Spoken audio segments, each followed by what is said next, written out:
So we'll start by settling the body.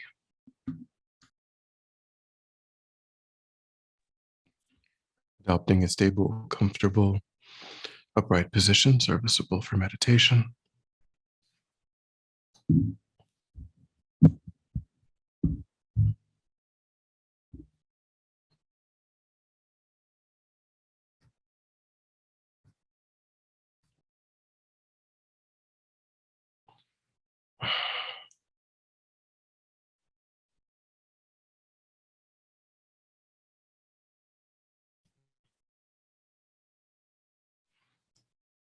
So we think about keeping our feet flat and our back straight,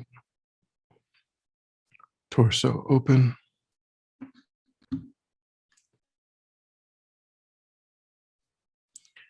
Hands in the lap right over left with the palms upturned and the thumbs gently touching. Our eyes are gently closed or slightly open, making sure we let in enough light to remain alert. And try to avoid slouching or leaning.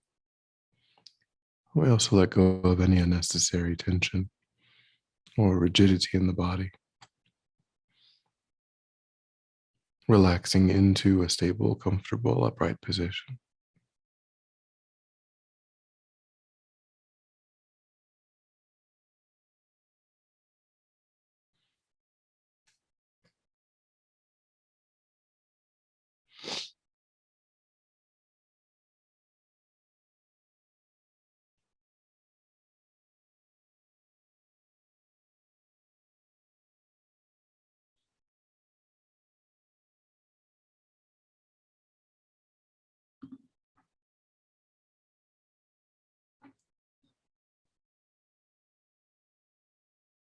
And try to cultivate the sense of letting go of attending to the environment,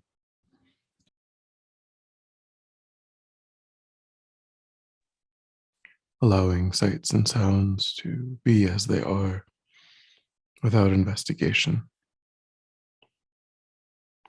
constraining your awareness just to the body and mind.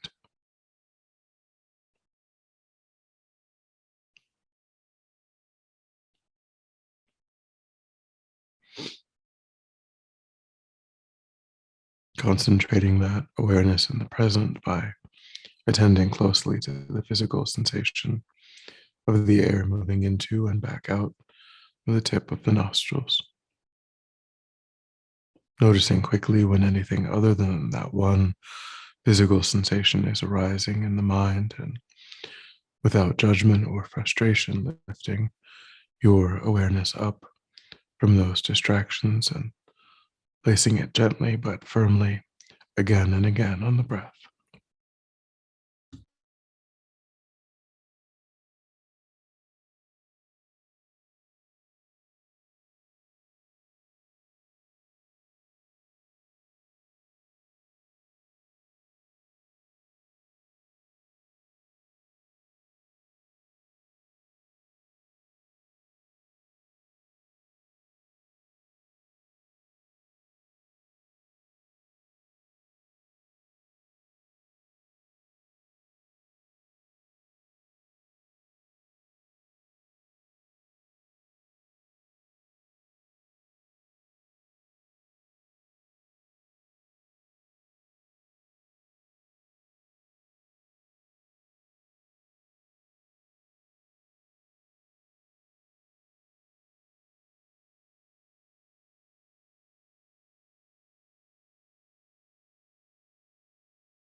And then when the mind feels more calm, we generate a broad and altruistic motivation for our time,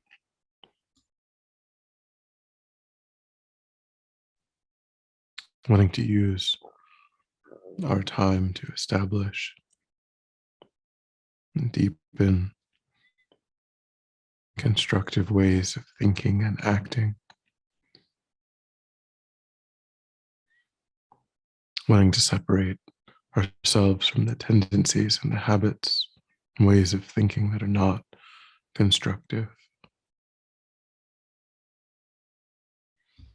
not beneficial to oneself or others,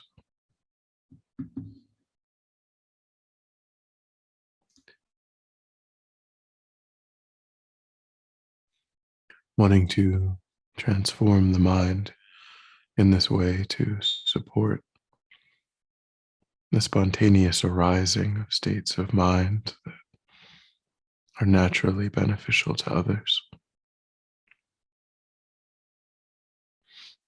wanting to transform the mind in this way to be of greater and greater benefit to sentient beings over time.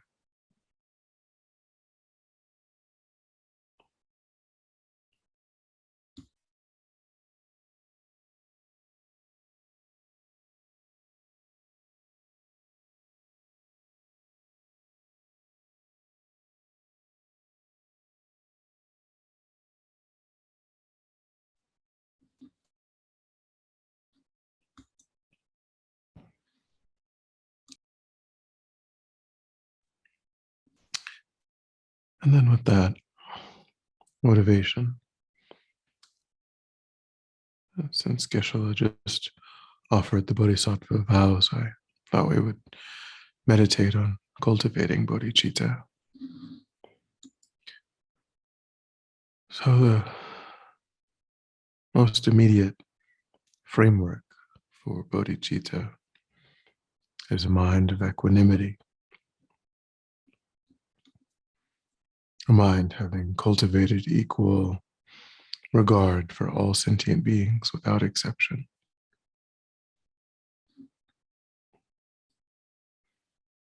overcoming our natural tendency to categorize into friend, enemy, and stranger.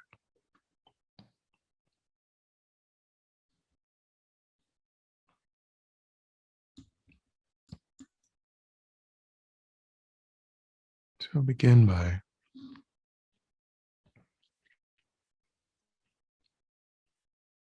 recollecting the teachings that you've received on equanimity,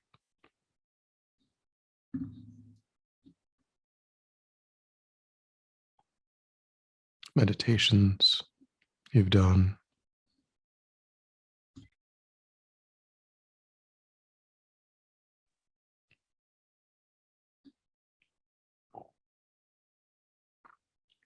developing an understanding in the mind that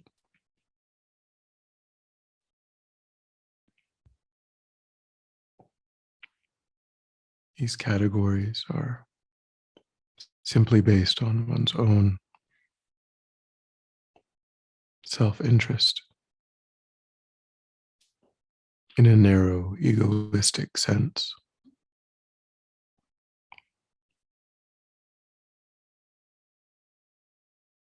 If we feel benefited, we think of that person as a friend and we become interested in helping.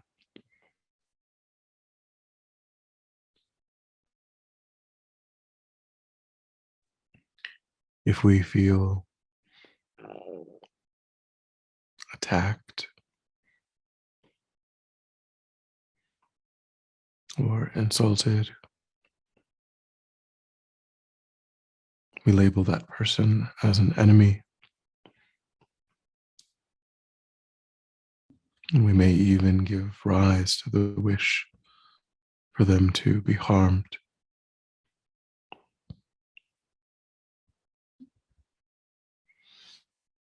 And for those that neither help nor hinder,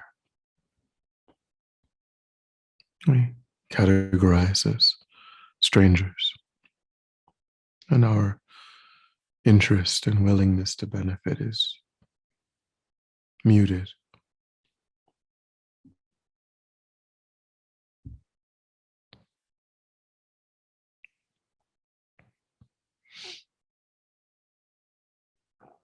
So take a moment to recognize that this system is deeply flawed, denying the fullness of the individuals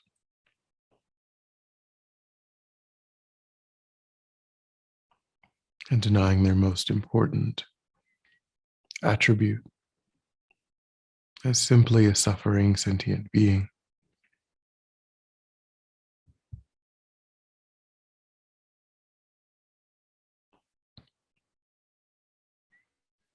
Trying to give rise to wisdom, seeing through this mistaken system.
And then the first step of the Bodhichitta motivation or meditation is to generate a recognition of all sentient beings having played the role of one's own mother countless times over beginningless past lives. So we think that this mind hasn't always been associated with this body.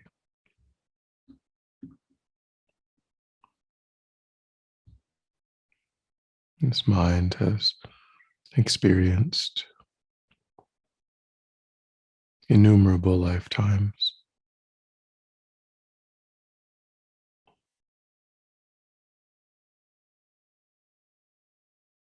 And in many of them,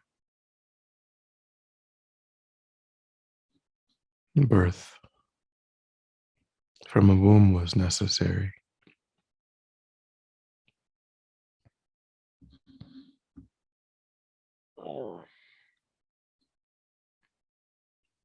And over beginningless past lives,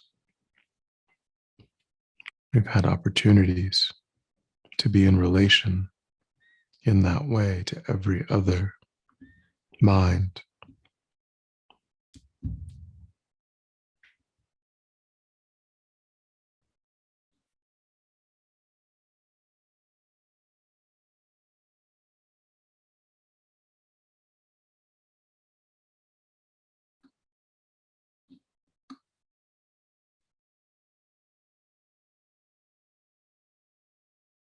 Try to think in this way and contemplate your father in this life, having been your mother in previous lives.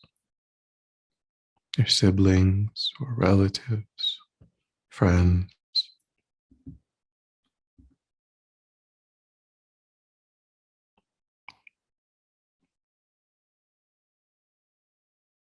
Try to give rise to some conviction that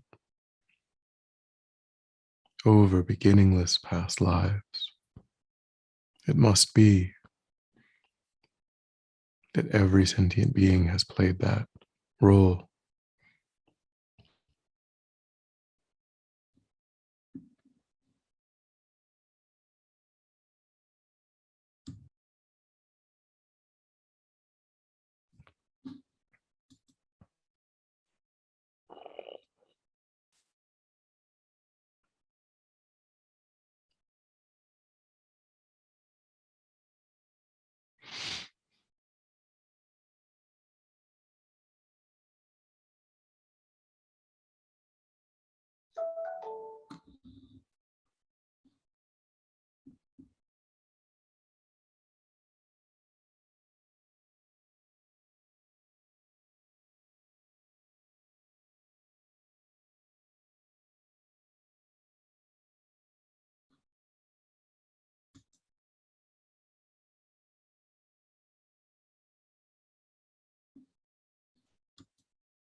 And then contemplate the kindness of all of these countless mother sentient beings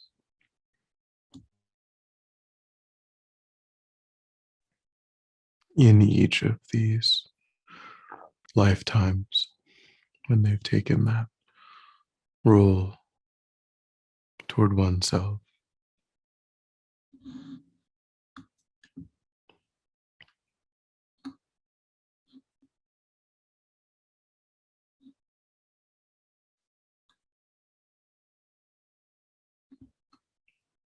Recollecting the kindness of one's own mother in this life, thinking how we were protected, fed and clothed, educated,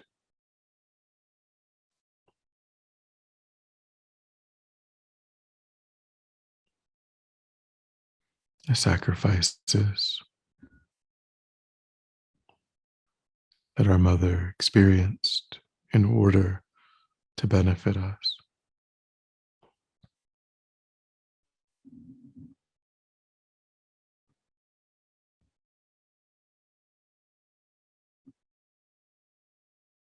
And think that every sentient being has been similarly kind.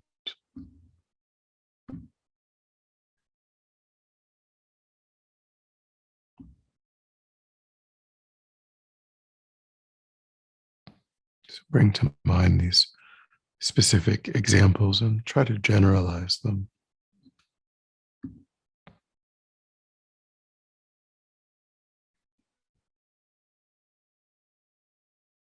realizing that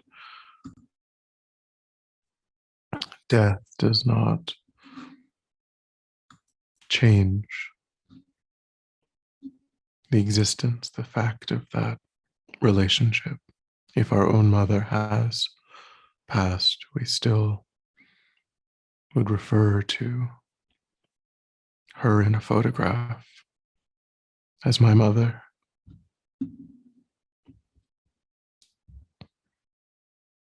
So the kindness shown to us in past lives is still equally real in that way.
And then on the basis of understanding the kindness of all mother sentient beings, generate a strong wish to repay that kindness,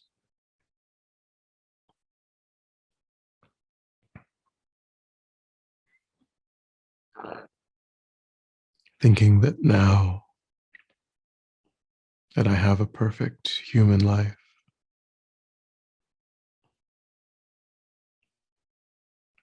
all of the tools, inner and outer conditions to develop my mind.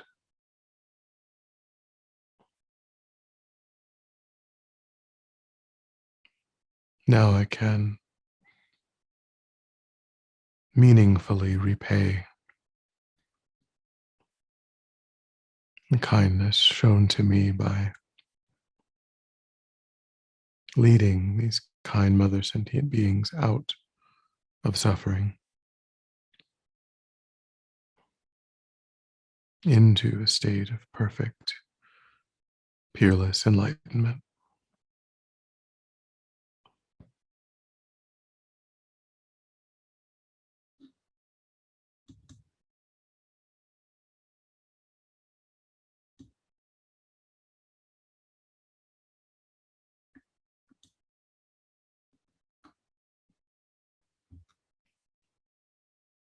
try to generate this wish very strongly in the mind.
And then when you're ready, we'll come back together.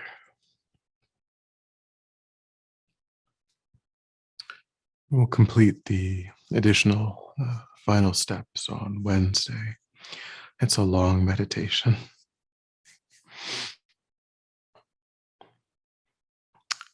So we'll dedicate. So we recollect our altruistic motivation and think that by having listened and contemplated, meditated in this way, we've actualized that motivation, created positive energy in the mind, and we think that we freely offer the fruit of our practice for the benefit of all sentient beings without exception.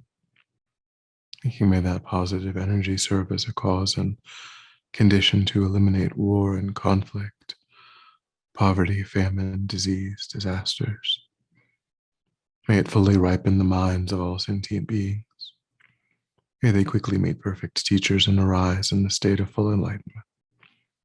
May I too achieve the state of enlightenment in order to work for the benefit of sentient beings perfectly. May any obstacles facing the Guru's long life be completely dispelled, and may I and all sentient beings in this moment come under the joyful care and guidance of enlightened beings. May we be guided and protected until we swiftly achieve that state of enlightenment.